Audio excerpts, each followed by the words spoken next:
சூரியன் சூடு, சூரியன் நெருப்பு. நெருப்பு எப்படி ஒரு மலரை மலர்த்த முடியும்? இது அவன் கேட்கிறாங்க.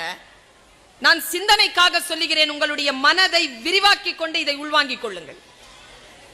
சூரியன் நெருப்பு, நெருப்பு எப்படி ஒரு மலரை மலர்த்த முடியும் என்றவுடன் அவர் சீடர் பதில் சொல்லுகிறார், அது தண்ணீரில் இருக்கிறது இல்லையா, அதனால்.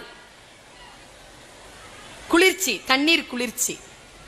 அப்படியா, சரி, ஒன்று செய்கிறேன். நான் அந்த தாமரையை பிடுங்கி அதே தண்ணீரில் போட்டு விடுகிறேன்.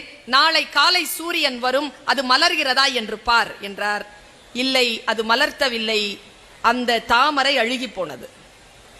அப்படி என்றால் கபீர் யோசிக்கிறார். கபீர் நமக்கு சொல்கிறார், தாமரையை மலர்த்தக்கூடிய நெருப்பு ஏன் தாமரையை மலர்த்துகிறது தெரியுமா? அது சூழப்பட்டிருக்கக்கூடிய தண்ணீரால் அல்ல, அது